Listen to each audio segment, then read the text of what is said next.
தந்தை மைந்தர் தூயாவியராகிய திரியேக கடவுளின் திருநாமத்திற்கு மாட்சிமை உண்டாவதாக. கடவுளை நாம் தொழுவோம்.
சேனைகளின் கர்த்தர் பரிசுத்தர், பரிசுத்தர், பரிசுத்தர். பூமி அனைத்தும் அவருடைய மகிமையால் நிறைந்திருக்கிறது. கர்த்தரை கம்பீரமாய் பாடி நம்முடைய இரட்சணிய கன்மலையை சங்கீர்த்தனம் பண்ண கடவோம். வாருங்கள், ஜெபம் செய்வோம். திருமுறையின் வார்த்தையின் வழியாகவும் அனைத்து படைப்பின் வழியாகவும் அனுதினமும் எங்களோடு பேசுகிற பரலோக தந்தையே, உள்ளத்தின் ஆழத்திலிருந்து உம்மை போற்றுகிறோம். இந்த பரிசுத்த ஆராதனையிலும் ஆண்டவருடைய அன்பின் சப்தத்தை கேட்கவும் உணரவும் அருள் தாரும். கர்த்தர் ஒருவரே ஆராதனைக்குரியவர், மகா பரிசுத்த, மகா உன்னதர் என்பதை உணர்ந்து பயபக்தியோடும் தாழ்மையோடும் ஆராதிக்க அருள் தாரும். இந்த தொழுகையில் பங்கு பெறும் அனைவரையும் ஆனந்த மகிழ்ச்சியினால் நிறைத்து உம்முடைய பரிசுத்தமான கரத்தினால் ஆசீர்வதி. இரட்சகர் இயேசுவின் திருநாமத்தில் வேண்டிக் கொள்கிறோம் நல்ல பிதாவே, ஆமென். ஆண்டவருடைய பரிசுத்தமான நாமத்தை நாம் மகிமைப்படுத்தும் வண்ணமாக ஞான பாடலிலே 189வது பாடலை பாடும். பாவி கேள் உன் ஆண்டவர் என்று தொடங்குகிற 189வது ஞான பாடல்.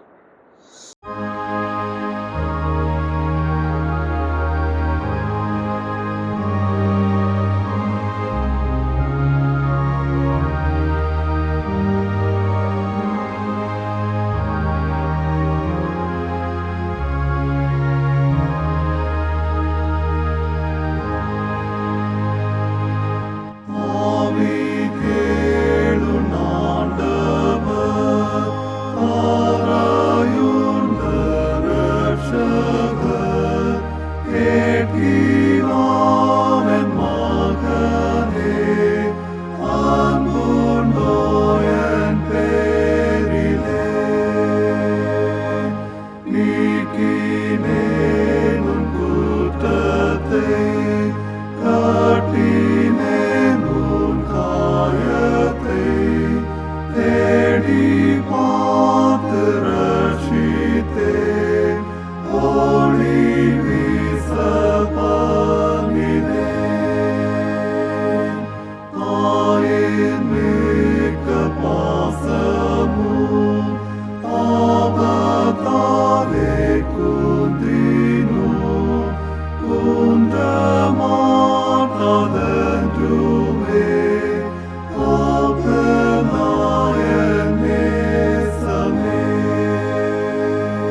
இந்த நாளுக்குரிய திருமுறை பாடத்தை நாம் படிக்க கேட்போம்.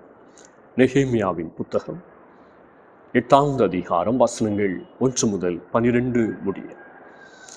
ஜனங்கள் எல்லாரும் தண்ணீர் வாசலுக்கு முன்னான வீதியிலே ஒருமனப்பட்டு கூடி கர்த்தர் இஸ்ரவேலுக்கு கற்பித்த மோசேயின் நியாயப்பிரமாண புஸ்தகத்தை கொண்டு வர வேண்டும் என்று வேதபாரகனாகிய எஸ்ராவுக்கு சொன்னார்கள். அப்படியே 7ஆம் மாதம் 1 தேதியில் ஆசாரியனாகிய எஸ்ரா நியாயப்பிரமாணத்தை புருஷரும் ஸ்திரீகளும் கேட்டு அறியத்தக்க அனைவருமாகிய சபைக்கு முன்பாக கொண்டு வந்து தண்ணீர் வாசலுக்கு முன்னான வீதிக்கு எதிரே இருந்து காலமே தொடங்கி மதியானம் மட்டும் புருஷருக்கும் ஸ்திரீகளுக்கும் கேட்டு அறியத்தக்க மற்றவர்களுக்கு முன்பாக அதை வாசித்தான். சகல ஜனங்களும் நியாயப்பிரமாண புஸ்தகத்திற்கு கவனமாய் செவி கொடுத்தார்கள். வேத பாரகனாகிய எஸ்ரா அதற்கென்று மரத்தால் செய்யப்பட்ட ஒரு பிரசங்க பீடத்தின் மேல் நின்றான். அவன் அண்டையில் அவனுக்கு வலது பக்கமாக மத்தித்தியாவும் செமாவும் அனாயாவும் உரியாவும் இல்கியாவும் மாசேயாவும், அவனுக்கு இடது பக்கமாக பெதாயாவும் மீசவேலும் மல்கியாவும் அசூமும் அஸ்பதனாயும் சகரியாவும் மெசுல்லாமும் நின்றார்கள். எஸ்ரா சகல ஜனங்களுக்கும் உயர நின்று சகல ஜனங்களும் காண புஸ்தகத்தை திறந்தான். அவன் அதை திறந்தபோது ஜனங்கள் எல்லாரும் எழுந்து நின்றார்கள். அப்பொழுது எஸ்ரா மகத்துவமுள்ள தேவனாகிய கர்த்தரை ஸ்தோத்தரித்தான். ஜனங்கள் எல்லாரும் தங்கள் கைகளை குவித்து அதற்கு மறுமொழியாக ஆமேன் ஆமேன் என்று சொல்லி குனிந்து முகம் குப்புற விழுந்து கர்த்தரை பணிந்து கொண்டார்கள். யெசுவா, பானி, செரேபியா, யாமின், அக்கூம், சபெதாயி, ஓதியா, மாசேயா, கேலிதா, அசரியா, யோசபாத், ஆனான், பெலாயா என்பவர்களும் லேவியரும் நியாயப்பிரமாணத்தை ஜனங்களுக்கு விளங்க பண்ணினார்கள். ஜனங்கள் தங்கள் நிலையிலே நின்றார்கள். அவர்கள் தேவனுடைய நியாயப்பிரமாண புஸ்தகத்தை தீர்க்கமாய் வாசித்து அர்த்தம் சொல்லி வாசித்ததை அவர்களுக்கு விளங்க பண்ணினார்கள். ஜனங்கள் எல்லாரும் நியாயப்பிரமாணத்தின் வார்த்தைகளை கேட்டபோது அழுதபடியால் திர்ஷாதா எனப்பட்ட நெகேமியாவும் வேத பாரகனாகிய எஸ்ரா என்னும் ஆசாரியனும் ஜனங்களுக்கு விளக்கி காட்டின லேவியரும் சகல ஜனங்களையும் நோக்கி, இந்த நாள் உங்கள் தேவனாகிய கர்த்தருக்கு பரிசுத்தமான நாள், நீங்கள் துக்கப்படவும் அளவும் வேண்டாம் என்றார்கள். பின்னும் அவன் அவர்களை நோக்கி, நீங்கள் போய் கொழுமையானதை புசித்து மதுரமானதை குடித்து ஒன்றுமில்லாதவர்களுக்கு பங்குகளை அனுப்புங்கள். இந்த நாள் நம்முடைய ஆண்டவருக்கு பரிசுத்தமான நாள், விசாரப்பட வேண்டாம், கர்த்தருக்குள் மகிழ்ச்சியாயிருப்பதே உங்களுடைய பலன் என்றான். லேவியரும் ஜனங்களை எல்லாம் அமர்த்தி அழாதிருங்கள், இந்த நாள் பரிசுத்தமான நாள், விசாரப்பட வேண்டாம் என்றார்கள். அப்பொழுது ஜனங்கள் எல்லாரும் தங்களுக்கு அறிவிக்கப்பட்ட வார்த்தைகளை உணர்ந்து கொண்டபடியால் புசித்து குடிக்கவும் பங்குகளை அனுப்பவும் மிகுந்த சந்தோஷம் கொண்டாடவும் போனார்கள். இந்த நாளுக்குரிய திருமுறை பாடம் வாசித்தாயிற்று.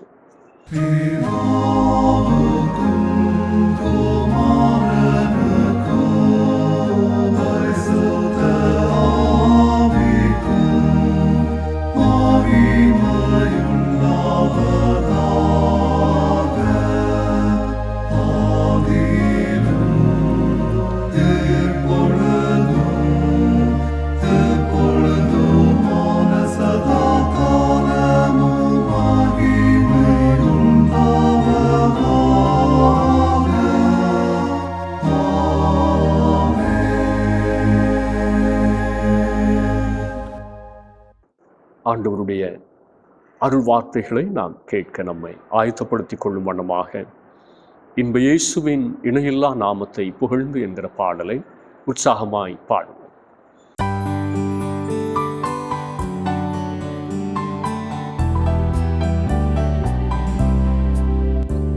போல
பாவத்தில் வீழ்ந்து மாயையிலே ஆழ்ந்து நான் வாழ்கையிலே அறிந்து தேவ அன்பினை காட்டியே பட்சமாய் பார்த்தெடுத்தீர். ஒரு பரிசுத்தராகுதற்காய் மிக பரலோக நன்மைகளால் நிறைத்தீர். ஒரு பரிசுத்தராகுதற்காய் மிக பரலோக நன்மைகளால் நிறைத்தீர். இந்த இயேசுவின் நிலையில்லா நாமத்தை புகழ்ந்து இகமதில் பாடிட தருணம் இதே. இயேசுவை போல நல்லேசரில்லை, இன்றும் என்றென்றும் அவர் துதி சாட்டிடுவோம். இயேசுவை போல நல்லேசரில்லை, இன்றும் என்றென்றும் அவர் துதி சாட்டிடுவோம்.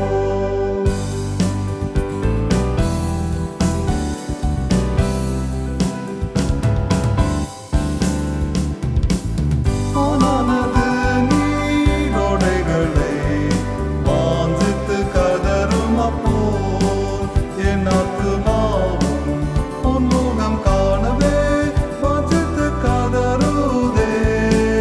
வானிலும் இந்த பூவிலும் நீர் என் வாஞ்சைகள் தீர்ப்பவராய் நினைத்தேன். வானிலும் இந்த பூவிலும் நீர் என் வாஞ்சைகள் தீர்ப்பவராய் நினைந்தேன். இந்த இயேசுவின் இணையில்லா நாமத்தை புகழ்ந்து இகமதில் பாடிட தருணம் இதே. இயேசுவை போல நல்லேசரில்லை, இன்றும் என்றென்றும் அவர் துதி சாட்டிடுவோம். இயேசுவை போல நல்லேசரில்லை, இன்றும் என்றென்றும் அவர் துதி சாட்டிடுவோம்.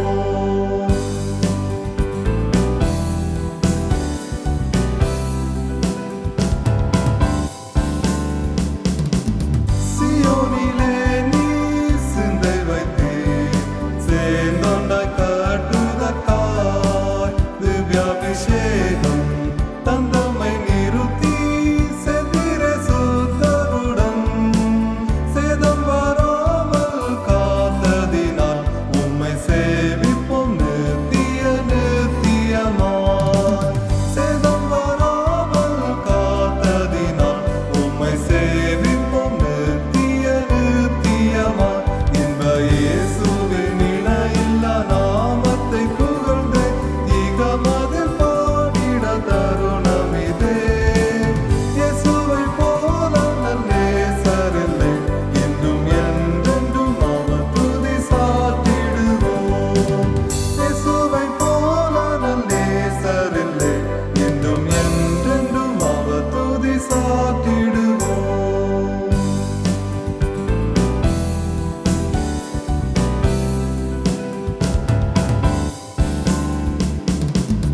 ஆர்ப்பரிப்போடே ஸ்தோத்தரிப்போம், அன்பரே உளம் கழிந்தே அளவில்லாத ஜீவனை அளித்தே அற்புத ஜெயம் நீரே. அல்லேலூயா துதி கன மகிமை உம் நாமத்துக்கே நிதம் சாட்டிடுவோம். அல்லேலூயா துதி கன மகிமை உம் நாமத்துக்கே நிதம் சாட்டிடுவோம். இன்ப இயேசுவின் இணையில்லா நாமத்தை புகழ்ந்தே இகமதில் பாடிட தருணம் இதே. இயேசுவை போல நல்லேசரில்லை, இன்றும் என்றென்றும் அவர் துதி சாட்டிடுவோம். இயேசுவை போல நல்லேசரில்லை, இன்றும் என்றென்றும் அவர் துதி சாட்டிடுவோம். இந்த நல்ல நாளுக்காக நாம் ஆண்டவரை ஸ்தோத்திரிப்போம். கர்த்தர் நம்மை ஆசீர்வதிப்பாராக. நெகேமியாவின் புத்தகம் 8வது அதிகாரம் 3வது வசனத்தின் பிந்திய பகுதியை நாம் தியானத்திற்காக மனதிலே நிறுத்திக் கொள்வோம். சகல ஜனங்களும் நியாயப்பிரமாண புஸ்தகத்திற்கு கவனமாய் செவி கொடுத்தார்கள். நெகேமியாவின் தலைமையில் எருசலேமின் மதில்கள் கட்டி முடிக்கப்பட்டது. ஆனால் வெறும் கற்களால் ஆன மதில்கள் மாத்திரம் ஒரு சமூகத்தை பாதுகாத்து விடாது. மக்களின் உள்ளங்கள், வாழ்க்கை தேவனுடைய வார்த்தையால் கட்டப்பட வேண்டும். அப்போதுதான் பாதுகாப்பு முழுமை பெறும். மத்தேயு 7:24-25 ஆண்டவர் இயேசு சொன்னார், ஆகையால் நான் சொல்லி இந்த வார்த்தைகளை கேட்டு இவைகளின்படி செய்கிறவன் எவனோ அவனை கன்மலையின் மேல் தன் வீட்டை கட்டின புத்தியுள்ள மனுஷனுக்கு ஒப்பிடுவேன். பெருமழை சொரிந்து பெருவெள்ளம் வந்து காற்று அடித்து அந்த வீட்டின் மேல் மோதியும் அது விழவில்லை. ஏனென்றால் அது கன்மலையின் மேல் அஸ்திபாரம் போடப்பட்டிருக்கிறது. தேவனுடைய வார்த்தை, கர்த்தரை அறிகிற அறிவு ஒரு தேவனுடைய பிள்ளைக்கு முழுமையான பாதுகாப்பையும் அழியாத நித்திய வாழ்வையும் தருகிறது. எனவே தான் நெகேமியாவின் நாட்களில் எஸ்ரா என்ற தேவ மனிதன் நியாயப்பிரமாணத்தை கொண்டு வந்து தேவ ஜனங்களுக்கு படித்து காட்டினார். நெகேமியா 8:3 சொல்லுகிறது, சகல ஜனங்களும் நியாயப்பிரமாண புஸ்தகத்திற்கு கவனமாய் செவி கொடுத்தார்கள். இந்த நிகழ்வு இன்றைய திருச்சபைகள் எவ்வாறு ஒரு கற்றல் சமூகமாக மாற வேண்டும் என்பதற்கு ஒரு சிறந்த உதாரணமாகும். தேவனுடைய வார்த்தையை கற்றுக்கொண்டு அதன்படி வாழும் ஒரு துடிப்பான சமூகமாக திருச்சபை மாற வேண்டும். தென்னிந்திய திருச்சபையாக இன்று நாம் தியானிக்கிற அருட்செய்தியின் தலைப்பு theological education to make the church a learning community. இறையியல் கல்வி திருச்சபையை ஒரு கற்கும் சமூகமாக உருவாக்குவது. திருச்சபை என்பது மத சடங்குகளை நிறைவேற்றும் ஒரு இடம் அல்ல. அது தேவனை பற்றியும் அவருடைய செயல்களை பற்றியதுமான உண்மைகளை கற்றுக்கொள்ளும் ஒரு தெய்வீக பள்ளிக்கூடம், நிகரற்ற பல்கலைக்கழகம். திருச்சபையின் ஆழமான சத்தியங்களை கேட்டு படித்து ஆராய்ந்து கற்றுக்கொள்ளுகிறவர்கள் பாக்கியவான்கள், ஆசீர்வதிக்கப்பட்டவர்கள். எனவே தான் ஆண்டவர் இயேசு சொன்னார் மத்தேயு 13:16, உங்கள் கண்கள் காண்கிறதினாலும் உங்கள் காதுகள் கேட்கிறதினாலும் அவைகள் பாக்கியம் உள்ளவைகள். ஆனால் வேறொரு கூட்டத்தார் உண்டு. அவர்கள் விசுவாசிகள் தான், கிறிஸ்தவர்கள் தான். ஆனால் விருப்பம் இல்லாமல் அரைக்குறையாய் கர்த்தருடைய வார்த்தையை கேட்கிறவர்கள். தேவ வார்த்தை அவர்களுக்கு முக்கியமானதல்ல. அவர்களை கொழுத்த இருதயம் உள்ளவர்கள் என்று ஆண்டவர் இயேசு குறிப்பிடுகிறார். மத்தேயு 13:14-15 வசனங்கள். காதார கேட்டும் உணராதிருப்பீர்கள், கண்ணார கண்டும் அறியாதிருப்பீர்கள். இந்த ஜனங்கள் கண்களினால் காணாமலும் காதுகளினால் கேளாமலும் இருதயத்தினால் உணர்ந்து மனம் திரும்பாமலும் நான் அவர்களை ஆரோக்கியமாக்காமலும் இருக்கும்படியாக அவர்கள் இருதயம் கொழுத்திருக்கிறது. காதால் மந்தமாய் கேட்டு தங்கள் கண்களை மூடிக்கொண்டார்கள் என்பது. ஆண்டவர் இயேசு தம்மை பின்பற்றியவர்களை தொண்டர்களாக, பக்தர்கள் கூட்டமாக வைத்திருக்கவில்லை. அவர்கள் கற்கும் சமூகமாக, சீசத்துவ சமூகமாக, கற்றுக் கொடுக்கிற ஒரு சமூகமாக இருக்க வேண்டும் என்று விரும்பினார். எனவே தான் கடைப்பிடித்த ஆழமான சத்தியங்களை தேவ ஜனங்களுக்கு கற்றுக் கொடுத்தார். எதையெல்லாம் கற்றுக் கொடுத்தாரோ அவற்றையெல்லாம் அவர் கடைப்பிடித்தார். அப்போஸ்தலர் 1:2 சொல்லுகிறது, அவர் செய்தார், அதையே உபதேசித்தார். திருச்சபை ஒரு கற்கும் சமூகமாக, கடைப்பிடிக்கும் சமூகமாக உருவாக வேண்டும், எழும்ப வேண்டும். அதற்கு நம்முடைய பங்களிப்பு என்ன? நாம் செய்ய வேண்டியது என்ன? முதலாவது வேதம் சொல்லுகிறது, தாகம் கொள்வோம். நெகேமியா 8:1 வசனம். ஜனங்கள் எல்லாரும் தண்ணீர் வாசலுக்கு முன்னான வீதியிலே ஒருமனப்பட்டு கூடி கர்த்தர் இஸ்ரவேலுக்கு கற்பித்த மோசேயின் நியாயப்பிரமாண புஸ்தகத்தை கொண்டு வர வேண்டும் என்று வேதபாரகனாகிய எஸ்ராவுக்கு சொன்னார்கள். நியாயப்பிரமாண புஸ்தகம் வாசிக்கப்படும்படி கொண்டு வரப்பட்டது. எஸ்ராவின் கட்டாயத்தின் பேரில் அல்ல, ஜனங்கள் கேட்டுக்கொண்டதின்படி. தேவ ஜனங்கள் தங்கள் சொந்த வேலைகளை ஒதுக்கி வைத்துவிட்டு தேவ வார்த்தையை கேட்க ஒருமனப்பட்டு கூடி வந்தார்கள். நெகேமியா 8:3 காலமே தொடங்கி மதியானம் மட்டும் நியாயப்பிரமாண புஸ்தகத்திற்கு தேவ ஜனங்கள் கவனமாய் செவி கொடுத்தார்கள். எவ்வளவு பெரிய தாகம்! 7வது வசனத்தின்படி ஜனங்கள் தங்கள் நிலையிலே நின்றபடியே கர்த்தருடைய வார்த்தையையும் விளக்கத்தையும் கேட்டார்கள். குறைந்தபட்சம் 6 மணி நேரம் கால் கடுக்க நின்றபடியே தேவ வார்த்தையை அவர்கள் கேட்டிருக்க வேண்டும். தெய்வ வார்த்தையின் மீது எவ்வளவு பெரிய தாகம்! இங்கு தெய்வ வசனத்தின் மீதான பசியும் தாகமும் குறைந்து வருகிறது. திருச்சபை மக்கள் ஒவ்வொருவருக்குள்ளும் தேவனுடைய வார்த்தையின் மீதான, சத்தியத்தின் மீதான தீராத பசி தாகம் இருக்க வேண்டும். சர்வதேச கிறிஸ்தவ ஆராய்ச்சி நிறுவனம் தருகின்ற புள்ளி விபரத்தின்படி உலக அளவில் கிறிஸ்தவ வாலிபர்கள் மற்றும் டீனேஜ் பருவத்தினர் சராசரியாக ஒரு நாளைக்கு 7 முதல் 9 மணி நேரம் வரை பொழுதுபோக்காக ஸ்மார்ட் போன், கேமிங் மற்றும் டிவி போன்ற சோசியல் மீடியாவை பயன்படுத்துகிறார்கள், பார்க்கிறார்கள். ஆனால் அவர்கள் வேதத்தை வாசிக்க செலவிடுகிற நேரம் வாரத்திற்கு 10 நிமிடங்களுக்கும் குறைவானது. 2வது புள்ளி விபரம் சொல்லுகிறது, கிறிஸ்தவ குடும்பங்களில் பிறந்து வளர்ந்து திருமுறை பள்ளிக்கு சென்ற வாலிபர்களில் 60% அதிகமானோர் தங்கள் 18 வயதிற்கு பிறகு சபையை விட்டோ அல்லது கிறிஸ்தவ விசுவாசத்தை விட்டோ விலகி சத்தியத்திற்கு முரண்பட்டு வாழுகிறார்கள். இதற்கு காரணமாக அந்த புள்ளி விபரம் சொல்லுவது, திருச்சபையில் அவர்களுக்கு ஆழமான விசுவாச கல்வி புகட்டப்படவில்லை. ஒரு நாட்டின் அரசாங்கம் பெரிய கட்டடங்களையும் பாலங்களையும் சாலைகளையும் மட்டும் கட்டினால் போதாது, மக்களுக்கு தரமான கல்வியை கொடுக்க வேண்டும். அப்பொழுதுதான் அந்த நாடு முழுமையான ஒரு வளர்ச்சியை பெறும். அதுபோல திருச்சபைக்கு நல்ல கட்டிடமும் வசதிகளும் இருப்பது மட்டும் போதாது, ஆரோக்கியமான உபதேசம் வேண்டும்.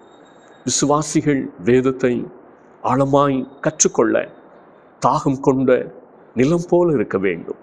ஏசாயா 55:10-11 சொல்லுகிறபடி, தாகம் கொண்ட நல்ல நிலத்தில் கர்த்தர் கிரியை செய்கிறார். கர்த்தருடைய வசனம் கிரியை செய்கிறது. ஆவிக்குரிய செழிப்பு உண்டாகிறது. சத்திய வேதத்தின் மீதான தாகம் உங்கள் ஆவிக்குரிய வாழ்க்கையை செழிப்பாக்கும். இன்று உங்கள் ஆவிக்குரிய வாழ்வு வனாந்தரமாக இருக்கிறதா அல்லது செழிப்பான ஏதேன் தோட்டம் போல் இருக்கிறதா? தாகம் கொள்வோம். 2வதாக வேதம் சொல்லுகிறது, உணர்வடைவோம். நெகேமியா 8வது அதிகாரம் 9வது வசனம், ஜனங்கள் எல்லாரும் நியாயப்பிரமாணத்தின் வார்த்தைகளை கேட்டபோது அழுதார்கள். கற்றல் என்பது வெறுமனே அறிவை வளர்ப்பதல்ல. நாம் கற்றுக்கொள்ளும் சத்தியம் நம் தவறுகளை சரி செய்ய தூண்ட வேண்டும். நம் இருதயத்தை உடைத்து நல்ல மாற்றத்தை, மறுமலர்ச்சியை, புத்துணர்ச்சியை நமக்குள் உண்டு பண்ண வேண்டும். அதற்கு நம் இருதயத்தை நாம் திறந்து கொடுக்க வேண்டும்.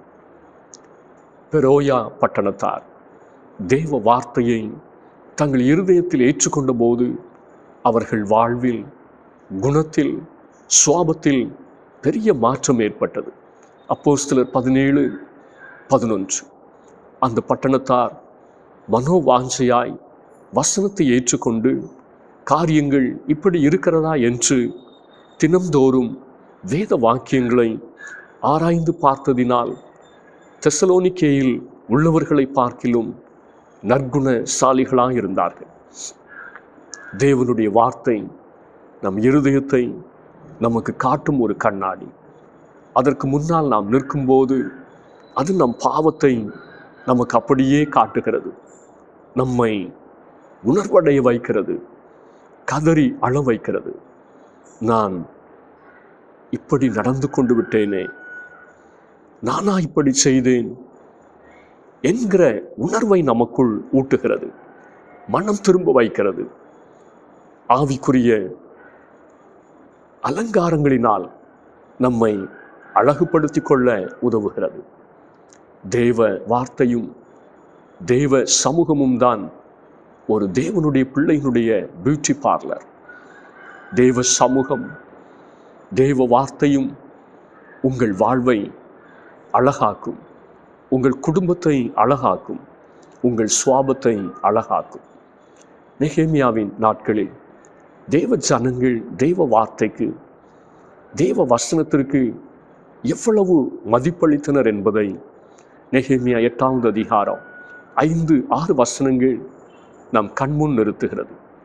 எஸ்ரா நியாயப்பிரமாண புஸ்தகத்தை பிரசங்க பீடத்தின் மீது நின்று திறந்தபோது தேவ ஜனங்கள் எழுந்து நின்றது மாத்திரமல்ல, குனிந்து முகம் குப்புற விழுந்து கர்த்தரை பணிந்து கொண்டார்கள் என்று வேதம் சொல்லுகிறது. அன்று தேவ ஜனங்கள் தேவனுடைய நியாயப்பிரமாணத்தை வெறும் சட்ட புத்தகமாகவோ ஆன்மீக புத்தகமாகவோ இலக்கிய புத்தகமாகவோ வரலாற்று புத்தகமாகவோ பார்க்கவில்லை. பிரபஞ்சத்தை படைத்த தேவனுடைய ஜீவனுள்ள வார்த்தையாக பார்த்தனர், உணர்ந்தனர். தேவ வசனத்தை குறித்த, தேவ வார்த்தை குறித்த ஒரு பயபக்தி நமக்குள் இருக்க வேண்டும். ஒரு உணர்வுள்ள இருதயம் நமக்கு தேவை. மத்தேயு 13 ஆண்டவர் இயேசு சொன்ன 4 நிலங்களை பற்றிய ஓமையில் 19வது வசனத்தில் வசனத்தை கேட்டும் உணர்வற்றிருக்கிற கூட்டத்தாரை பற்றியும் குறிப்பிடுகிறார். 23வது வசனத்தில் வசனத்தை கேட்டு உணர்கிற கூட்டத்தையும் சுட்டி காட்டுகிறார். உணருதல் என்பதற்குரிய கிரேக்க சொல் சுனீமி என்பதாகும். இது வெறும் அறிவு சார்ந்த புரிதல் அல்ல. தெய்வ வசனத்தை இதயபூர்வமாக ஏற்றுக்கொண்டு வாழ்க்கையை அதற்கேற்றதாக மாற்றுதல் என்பதை குறிக்கிறது. அதாவது தெய்வ வார்த்தையும் நம்முடைய வாழ்க்கையும் ஒன்றாக இணைவதை, பொருந்தி செல்வதை குறிக்கின்ற ஒரு சொல் இது. நூற்றுக்கணக்கான பிரசங்கங்களை நாம் கேட்கிறோம், நூற்றுக்கணக்கான வசனங்களை நாம் அறிந்திருக்கிறோம். அந்த ஜீவ வார்த்தைகள் நம்முடைய சுவாபத்தை மாற்ற இடம் கொடுத்திருக்கிறோமா? அதை பின்பற்றுவதற்கு நம்மை ஒப்பு கொடுத்திருக்கிறோமா? மன்னிக்க முடியாத சுவாபத்தை, வீண் பிடிவாதத்தை, வரட்டு கௌரவத்தை மாற்றுவதற்கு நாம் இடம் கொடுத்திருக்கிறோமா? பணம், பொருள், உறவு சார்ந்த காரியங்களில் நேர்மையற்ற, உண்மையற்ற நிலையை மாற்ற நாம் இடம் கொடுத்திருக்கிறோமா?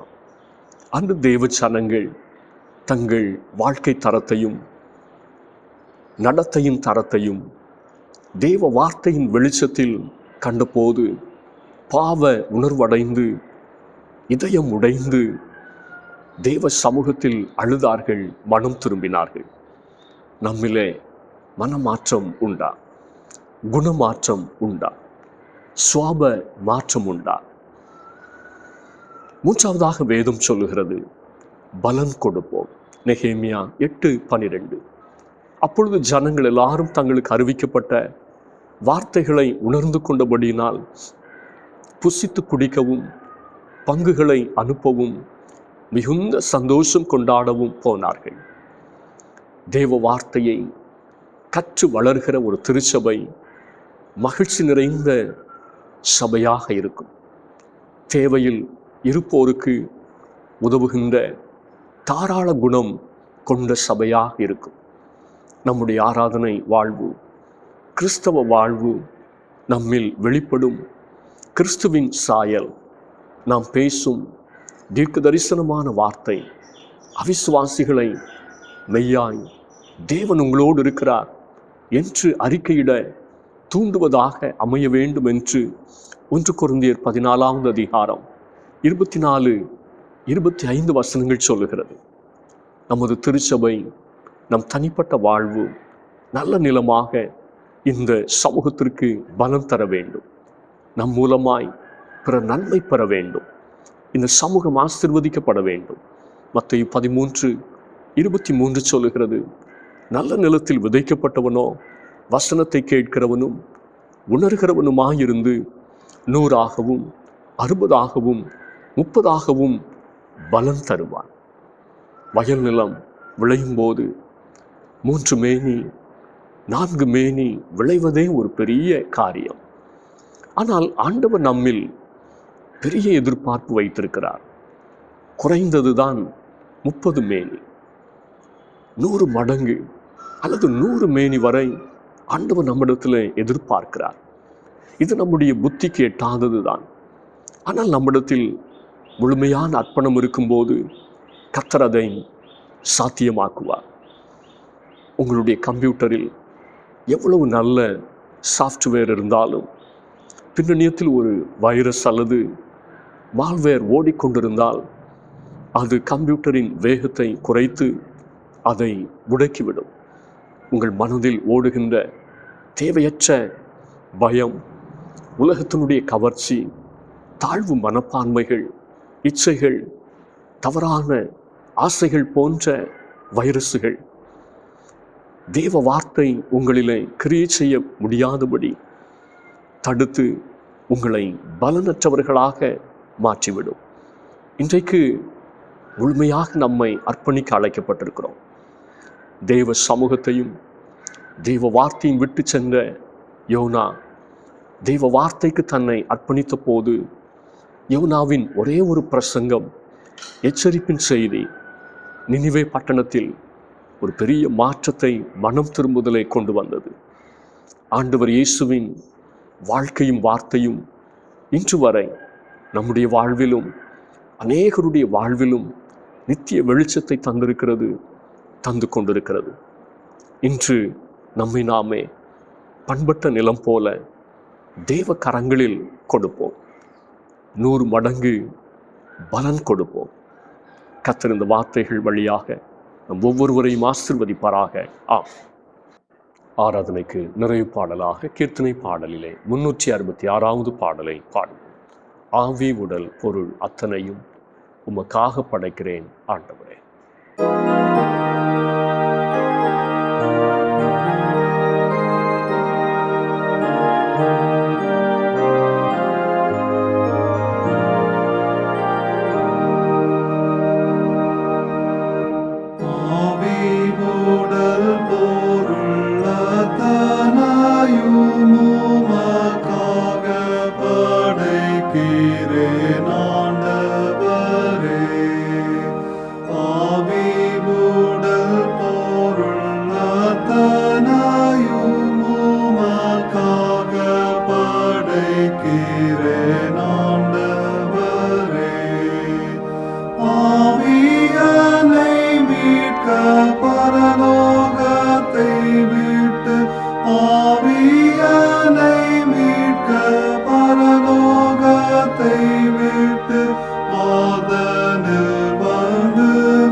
கோபத்துக்குள்ளாகி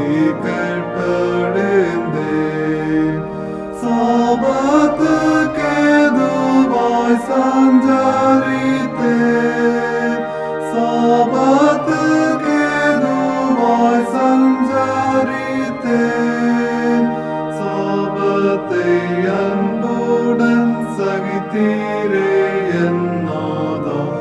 ஆவி உடல் பொருள் அத்தனையும் உமக்காக படைக்கிறேன் ஆண்டவரே. தங்க குருசு படுத்தீரந்தோ, தங்க திருமேனி தவித்ததன்றோ. பங்க குருசு படுத்தீரந்தோ, தங்க திருமேனி தவித்ததன்றோ. தாங்கோனா வேதனை சகித்தீரந்தோ, தாங்கோனா வேதனை சகித்தீரந்தோ.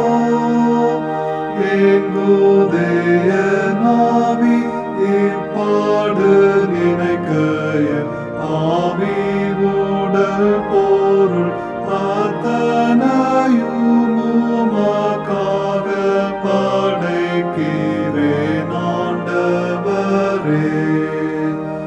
ஆவி உடல் பொருள் அத்தனையும் உமக்காக படைக்கிறேன் ஆண்டவரே. ஆவியனை மீட்க பரலோகத்தை விட்டு, ஆவியனை மீட்க பரலோகத்தை விட்டு, பாதனில் வந்து மாபாடுகள் பட்டதாம். ஆவி உடல் பொருள் அத்தனையும் உமக்காக படைக்கிறேன் ஆண்டவரே. ஜெபம் செய்வோம். மகா பரிசுத்தம் நிறைந்த எங்கள் அன்பின் பரலோக பிதாவே, சத்தியத்தையும் அறிவீர்கள், சத்தியம் உங்களை விடுதலையாக்கும் என்று சொன்னீரே. ஆண்டவர் எங்களுக்கு தந்த தெய்வீக சத்தியங்களுக்காக நாங்கள் உம்மை ஸ்தோத்திரிக்கிறோம். பாவ வழியினின்றும் நித்திய நரகத்தினின்றும் எங்களை ரட்சிக்கும்படிக்கு உம்முடைய ஒரே குமாரனாகிய இயேசு கிறிஸ்துவை வழியாக இந்த உலகத்திற்கு அனுப்பி அவர் மூலமாக நாங்கள் பெற்றிருக்கிற புது வாழ்வுக்காக, பரிசுத்த வாழ்வுக்காக உள்ளத்தின் ஆழத்திலிருந்து உம்மை ஸ்தோத்திரிக்கிறோம். ஜீவப்பமாகிய கிறிஸ்துவை எங்களுடைய வாழ்க்கையிலே ஒவ்வொரு நாளும் நாங்கள் ருசி பார்க்க, ஜீவ வார்த்தையிலே முன்னடக்க கர்த்தர் கிருபை பாராட்ட ஜெபிக்கிறோம். எந்த சூழ்நிலைமையிலே ஆண்டவருடைய வார்த்தை விட்டு விலகி போனோமோ, இந்த நாளிலும் கர்த்தர் எங்களை உணர்த்தி இருக்கிறீர்.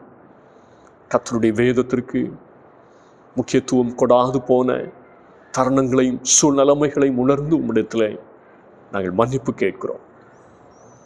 கர்த்தருடைய வார்த்தையின் மீது தாகம் கொள்ளவும் உணர்வடையவும் பலன் கொடுக்கவும் தக்கதாக கர்த்தருடைய வலிமையான கரம் எங்கள் மேல் தங்கியிருக்கட்டும் என்று சொல்லி உம்மை நோக்கி நாங்கள் ஜெபிக்கிறோம். விதைக்கப்பட்டிருக்கிற ஒவ்வொரு விதைகளும் நூறத்தனையாய் ஒவ்வொருடைய வாழ்க்கையிலும் பலன் கொடுக்கட்டும். அப்படியே கர்த்தர் ஒவ்வொருடைய வாழ்வையும் அழகுபடுத்தி சாட்சியாக பிரயோஜனமுள்ள ஒரு வாழ்வாக அநேகருக்கு ஆசீர்வாதமாய் நிலைநிறுத்தவுமை நோக்கி நாங்கள் ஜெபிக்கின்றோம். இன்னமும் பாவத்தில் சிக்கி மீள முடியாதபடிக்கு தவித்து நிற்கிற ஒவ்வொருவருக்காக நாங்கள் ஜெபிக்கிறோம். தம்முடைய பிள்ளைகள் சத்தியத்தை பற்றி கொண்டு விடுதலையை சொந்தமாக்கி கொள்ள வெற்றியுள்ள ஒரு கிறிஸ்தவ ஜீவியம் செய்ய கிருபை பாராட்டுவீராக. அப்படியே கர்த்தருடைய கரம் தம்முடைய பிள்ளைகளின் மேல் தங்கி இருக்கட்டும். குடும்பங்களிலே சமாதானத்தையும் மகிழ்ச்சியும் கர்த்தர் பெருக பண்ணுவீராக. சத்திய வசனத்திலே தங்களுடைய குடும்ப வாழ்க்கையை கட்டி எழுப்ப, தங்களுடைய ஆவிக்குரிய ஜீவியத்தை கட்டி எழுப்ப ஒவ்வொருவருக்கும் கர்த்தர் கிருபை பாராட்ட ஜெபிக்கிறோம். தகர்ந்து கிடக்கிற குடும்பங்கள் மறுபடியுமாய் வேத வசனத்திற்கு திரும்பி வரத்தக்கதாய் கர்த்தர் கிருபை பாராட்டுவீராக. இது நிமித்தம் தம்முடைய பிள்ளைகளுடைய வாழ்வு முன்பு போல ஆசீர்வதிக்கப்பட சமாதானம் நிறைந்த வாழ்வாக மாற கர்த்தர் உதவி செய்ய ஜெபிக்கிறோம். தேவைகளின் மத்தியில் இருப்பவர்களுக்காக நாங்கள் ஜெபிக்கிறோம். மனுஷன் அப்பத்தினால் மாத்திரமல்ல, வாயிலிருந்து புறப்படுகிற ஒவ்வொரு வார்த்தையினாலும் பிழைப்பான் என்று வேதம் சொல்லுகிறது. உம்முடைய ஜீவ வார்த்தைகளால் தம்முடைய பிள்ளைகளுடைய வாழ்விலே தம்முடைய ஆசீர்வாதத்தை பெருக பண்ண நாங்கள் ஜெபிக்கிறோம். குறைவுகள் எல்லாம் நீங்கி போகட்டும், நிறைவான நன்மைகள் உண்டாகட்டும் என்று சொல்லி ஜெபிக்கிறோம். கையின் பிரயாசங்கள், உழைப்பு எல்லாவற்றையும் கர்த்தர் வாய்க்க பண்ணி வர்த்திக்க பண்ணி பெருக பண்ண நாங்கள் ஜெபிக்கின்றோம். அப்படியே குடும்பங்களை கர்த்தர் ஆசீர்வதியும். அன்றாடம் வேலைகளை செய்கிற, அரசாங்கத்திலும் தனியார் ஸ்தாபனங்களிலும் பணி செய்கிற, தொழில் செய்கிற, வியாபாரங்கள் செய்கிற ஒவ்வொருவரையும் கர்த்தர் நினைந்தருளும். தம்முடைய பிள்ளைகளுடைய கையின் பிரயாசங்கள் எல்லாவற்றையும் கர்த்தர் வாய்க்க பண்ணுவீராக. வியாதி படுக்கையிலும் பலவீன நிலைமையிலும் மருத்துவமனைகளிலும் இல்லங்களிலும் இருக்கிறவர்களை கர்த்தருடைய கரம் அரவணைத்துக் கொள்ளட்டும். தெய்வீக சுகம் தந்து திடப்படுத்த நாங்கள் ஜெபிக்கிறோம். அப்படியே கர்த்தர் ஆசீர்வதியும். வேலை வாய்ப்புக்காய் காத்திருக்கிறவர்கள், வெளிநாடுகளுக்கு செல்ல ஆயத்தத்தோடு இருக்கிற ஒவ்வொரு தம்முடைய பிள்ளைகளையும் கர்த்தர் நினைந்தருள நாங்கள் ஜெபிக்கின்றோம். குடும்பங்களை கர்த்தர் கண்ணோக்கி பாரும். திருமண காரியங்களுக்காய் காத்திருக்கிறவர்கள் உண்டு. தம்முடைய பிள்ளைகளுடைய காரியங்களை கர்த்தர் பொறுப்படுத்து. தம்முடைய பிள்ளைகளுடைய எதிர்காலங்கள் ஆசீர்வதிக்கப்பட நல்ல வாழ்க்கை துணை அமைய கர்த்தர் கிருபை பாராட்ட ஜெபிக்கிறோம். படித்து கொண்டிருக்கிற தம்முடைய பிள்ளைகளையும் தம்முடைய தெய்வீக ஞானத்தால் கர்த்தர் நிறைத்தருளும். தெய்வ பயத்தில் தம்முடைய பிள்ளைகள் வளர்கிறதினாலே இந்த சமுதாயத்தில் ஆசீர்வாதமாய் காணப்பட கர்த்தர் கிருபை பாராட்ட ஜெபிக்கிறோம். சிறு பிள்ளைகள், கை குழந்தைகளை கர்த்தர் அரவணைத்துக் கொள்வீராக. உம்முடைய கிருபை தம்முடைய பிள்ளைகளோடு கூட தங்கியிருக்கட்டும்.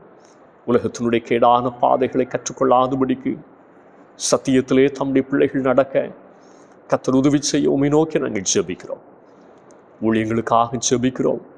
ஊழியத்தின் பாதையிலே கர்த்தருடைய நல்ல நாமத்தை மகிமைப்படுத்துகிற ஒவ்வொருவரையும் கர்த்தர் கண்ணோக்கி பாரும். திருச்சபைக்குள்ளாய் நடக்கிற எல்லா ஊழியங்களையும் கர்த்தர் ஆசீர்வதிப்பீராக. திருச்சபைக்கு வெளியிலே கர்த்தருக்கு மகிமையாய் நிறைவேற்றப்படுகிற ஊழியங்களின் வழியாய் தொடர்ந்தும் கர்த்தருடைய தரிசனம் நிறைவேறத்தக்கதாய் அநேக ஆத்துமாக்கள் சந்திக்கப்பட கர்த்தர் உதவி செய்ய ஜெபிக்கிறோம். மிஷனரி பணிகளை கர்த்தர் கண்ணோக்கி பாரும். திரளாக மந்தைகள் கர்த்தருடைய சமூகத்திலே கூட்டி சேர்க்கப்படட்டும். எங்கெல்லாம் எதிர்ப்புகள் இருக்கிறதோ கர்த்தர் முன் செல்ல வேண்டும் என்று சொல்லி ஜெபிக்கிறோம். நீரே திறந்த வாசலை தேசத்திலே உலகம் முழுவதிலும் தந்தருள உம்மை நோக்கி நாங்கள் ஜெபிக்கிறோம். பேராயத்திற்காக, எங்களுக்கு தந்த பேராயருக்காக நாங்கள் ஜெபிக்கிறோம். உம்முடைய கரம் அவர்களை தாங்கி நடத்தட்டும். அனைத்து திருச்சபைகளிலும் மகிமையான ஒரு எழுப்புதலை காண கர்த்தருடைய வருகைக்கென்று ஆயத்தப்பட கர்த்தர் கிருபை பாராட்ட ஜெபிக்கிறோம். தேசங்களை கர்த்தர் ஆசீர்வதிப்பீராக. எந்த நாடுகளிலே இன்னமும் யுத்தங்களும் பிரச்சனைகளும் உள்நாட்டு குழப்பங்களும் நிறைந்திருக்கிறதோ கர்த்தர் நல்ல ஒரு மாற்றத்தை தந்தருளை ஜெபிக்கிறோம். வளைகுடா பகுதிகளிலே மறுபடியுமாய் ஏற்பட்டிருக்கிற எல்லா பதற்றங்கள், குழப்பங்கள், யுத்த சூழ்நிலைமைகளின் மத்தியிலும் தேவன் தம்முடைய பிள்ளைகளை பாதுகாத்துக் கொள்ள ஜெபிக்கிறோம். எங்களுடைய குடும்பத்தின் பிள்ளைகள் அங்கு சுகமாய் தங்கியிருக்க கர்த்தருடைய கரம் அவர்களோடு இருக்க ஜெபிக்கிறோம். வேலை வாய்ப்புகள் தடைபடாதபடிக்கு கர்த்தர் ஒவ்வொருவரையும் கண்ணோக்கி பார்த்து ஆசீர்வதிப்பீராக. அப்படியே உம்முடைய கிருபை சூழ்ந்து கொள்ளட்டும். தேசத்திலும் ஏற்பட்ட அநேக பேரழிவுகள், நிலச்சரிவு, மழை, வெள்ளப்பெருக்கு, இவற்றை நிமித்தம் பாதிக்கப்பட்டிருக்கிற மக்கள், குடும்பங்களை இழந்து உடைமைகளை இழந்து தவிக்கிற மக்களுக்கு கர்த்தர் இரக்கம் பாராட்ட நாங்கள் ஜெபிக்கிறோம். அப்படியே தேசத்தின் தலைவர்களையும் ஆட்சியாளர்களையும் இந்த கரத்திலே நீதிக்கென்றும் நேர்மைக்கென்றும் கருவிகளாய் கர்த்தர் எடுத்து பயன்படுத்தும். அப்படியே கர்த்தருடைய கரம் ஆசீர்வதிக்கட்டும். தேவ சமூகத்தில் எங்களையே தாழ்த்தி தருகிறோம். ஏற்றுக்கொள்ளும். இயேசுவின் பேரில் கேட்கிறோம் நல்ல பிதாவே, ஆமென். Yeah.